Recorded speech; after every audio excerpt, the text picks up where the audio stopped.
अंबरनाथमध्ये मंगळवारी आंतरराष्ट्रीय भ्रष्टाचार विरोधी दिनानिमित्त भारतीय जनता पक्ष आणि Republican party of India Athawale गट यांच्या युतीतर्फे भ्रष्टाचार विरोधी जनचळवळ राबवण्यात आली। नगराध्यक्षपदाच्या उमेदवार चार्टर्ड अकाउंटंट तेजश्री विश्वजित करंजुले पाटील यांच्या नेतृत्वाखाली ही भव्य जनजागृती रॅली आयोजित करण्यात आली होती। भाजप मध्यवर्ती कार्यालयापासून ते छत्रपती शिवाजी महाराज चौकापर्यंत काढण्यात आलेल्या या रॅलीत अंबरनाथमध्ये होत असलेल्या भ्रष्टाचाराविरोधात जनजागृती करण्यात आली। परिवर्तन पदयात्रा अंतर्गत भ्रष्टाचार मुक्त आणि भयमुक्त अंबरनाथ हे स्वप्न साकार करण्यासाठी रॅली दरम्यान स्वाक्षरी मोहिमेस देखील नागरिकांचा मोठा उत्स्फूर्त प्रतिसाद मिळाला। शहरात बदल हवा असा ठाम संदेश अंबरनाथकरांनी या मोहिमेद्वारे दिलाय।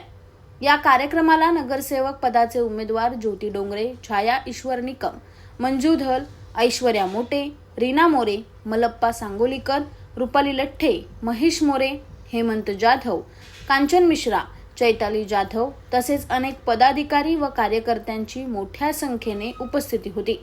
यावेळी अंबरनाथला अनेक वर्षापासून भ्रष्टाचाराची वाळवी लागली आहे आणि ती वाळवी नाहीशी करायची असेल तर सर्वांनी एकत्र येणे गरजेचे आहे, असं महाराष्ट्र राज्य परिषद सदस्य गुलाबराव करंजुले पाटील यांनी आवाहन केलंय। भ्रष्टाचार तसं पाहिलं तर ह्या अंबरनाथला लागलेली एक मोठी कीड आहे आणि ही वाळवी आपल्याला जर संपवायची असेल तर हिला पेस्टिसाइड वापरणं फार गरजेचं आहे। आणि पेस्टिसाइड म्हणजे मताच्या रूपाने जनतेने जनजागृती करावी आणि येणाऱ्या 20 तारखेच्या निवडणुकीमध्ये भारतीय जनता पक्षाला निवडून द्यावं, म्हणजे ही वाळवी संपुष्टात येईल।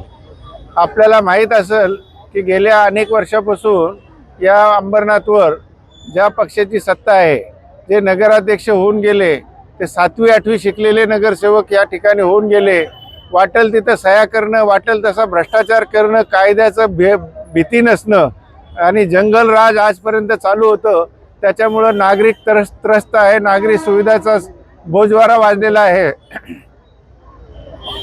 कॉन्ट्रॅक्ट घेणारे हेच नगरसेवक। मग जनतेने आता ठरवायचं आहे की नगरसेवक निवडून द्यायचं आहे का कॉन्ट्रॅक्टरला निवडून द्यायचं आहे।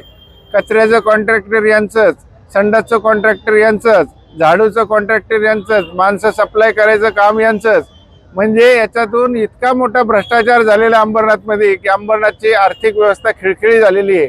तेजश्री ताईंनी सांगितलंय सुमारे 700 करोड रुपयाचं बजेट असलेली ही आमची नगरपालिका, मग एक कोणाच्या हातात देणार तुम्ही?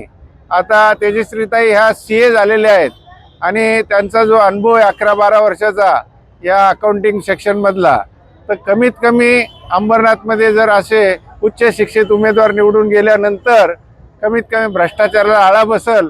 आणि एक 7वी 8वी शिकलेल्या याच्या इसमाकडनं का अपेक्षा करणार तुम्ही? तर माझं एवढंच जनतेला विनंती आहे की आपण येणाऱ्या 20 तारखेच्या निवडणुकीमध्ये हे जंगलराज आणि भ्रष्टाचार मुक्त अंबरनाथ करा।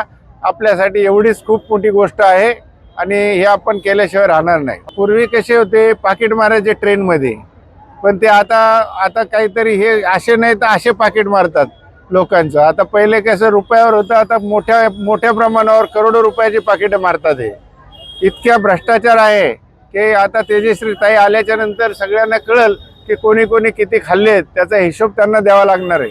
टॅलेंटच चांगला असेल तर खालचे लोक पण घाबरतात, बरोबर आहे। त्या मुलांना पण तेच मिळतं, म्हणजे ते लोक पण घाबरणार। तसंच जर नगराध्यक्ष पदाचे उमेदवार जर म्हणजे नगराध्यक्ष जर तुमचे न खाणारे असतील तर नक्कीच नगरसेवक त्याच लाईनला चालतील, असं मला पूर्ण भरोसा आहे।